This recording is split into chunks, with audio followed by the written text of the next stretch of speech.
In this Photoshop tutorial, we're going to freestyle a version of this tutorial by Greg Martin. Just Google "Make a Planet Greg Martin," and you should be able to download this actual texture. If you scroll down, click on Download, and the texture here, if you click on Download, looks like this. Right-click, Save As, and we saved it to our desktop. It's called Planet Texture. So what we're going to do is we're going to go File, New, and make our document 800 by 800 pixels. And we're just going to choose a transparent background. And we're going to try to understand how this works. So I'm going to begin by also going File, Open. And you can open the Planet Texture, which is on your desktop, or you can even drag it in. So if you drag it in, it places it, or let's not do that. Let me just go File, Open. So Control O opens it. Go to your desktop, go to Planet Texture. So somehow we have a texture here. And then we're going to go to Edit, Define Pattern.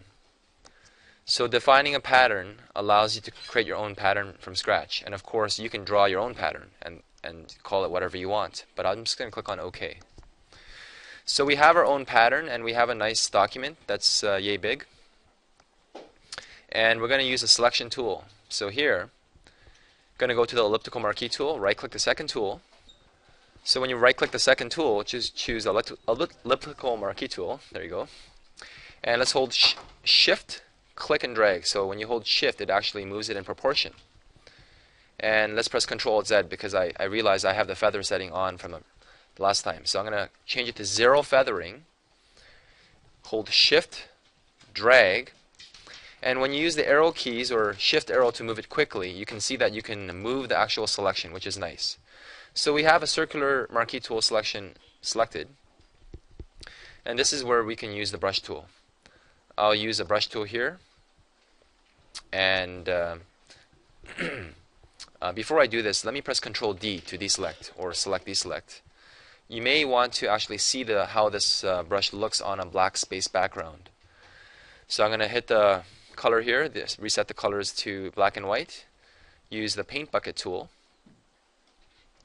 fill it black, create a new layer, and then now use the elliptical marquee tool. So let's hold Shift, and you can move it around. Use a brush tool. So which brush shall we use? We'll just use a soft brush. So I just choose the first option and make sure that it's pretty soft. And I will choose the color red. So I chose a kind of a reddish color.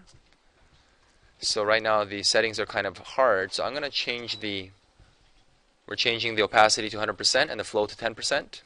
And we're choosing a large brush by pressing the square brackets. And we're brushing everything but that bottom right corner. And you can see that it's too smooth. So let me press Control-Alt-Z. We want to apply some kind of texture to this brush.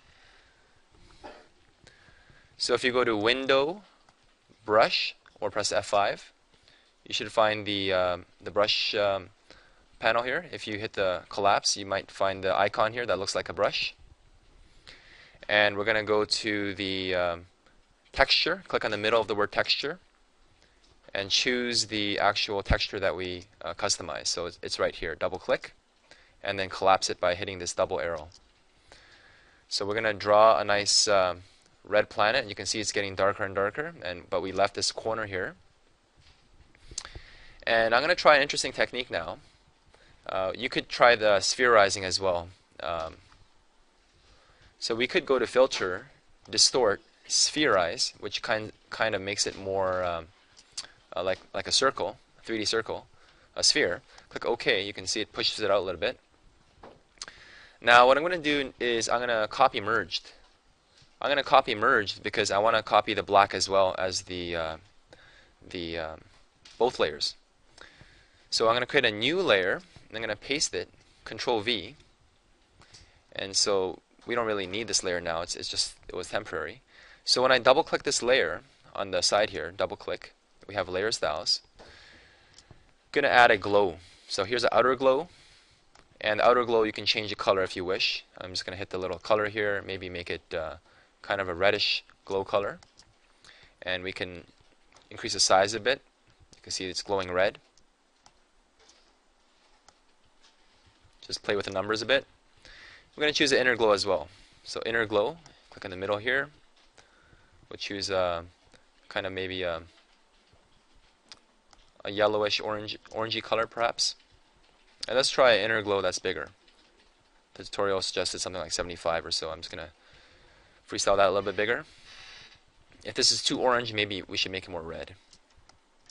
There you go. How's that? Click OK. OK.